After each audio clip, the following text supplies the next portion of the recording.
Guys, এই দুই পাহাড়ের উপরে দুই দল ডাকাত বাস করত। তাদের ভিতরে এতটাই দ্বন্দ্ব ছিল যে এক দলের লোক আরেক দলকে দেখলে গুলি মেরে উড়িয়ে দিত। তো একদিন এক বুড়ো ডাকাত অতিরিক্ত মদ খাওয়ার কারণে মাতলামো করতে করতে চলে যায় অপর প্রান্তের পাহাড়ে। এইদিকে মুরগি বুড়ো ডাকাতকে আসতে দেখে দৌড়ে চলে যায় তার মালিকদের কাছে এন্ড গিয়ে বলতে থাকে, নাম বললে চাকরি থাকবে না।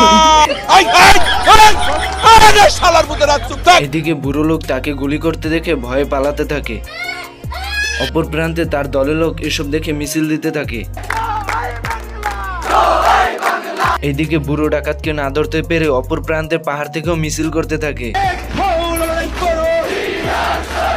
এর ভিতরে দুই দলের মাঝে যুদ্ধ শুরু হয়ে যায়।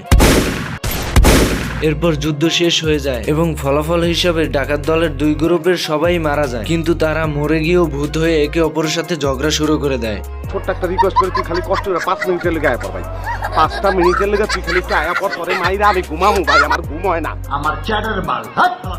এইদিকে দোনো ডাকাত দল মরে যেতে দেখে এলাকাবাসী খুশিতে নাচতে থাকে।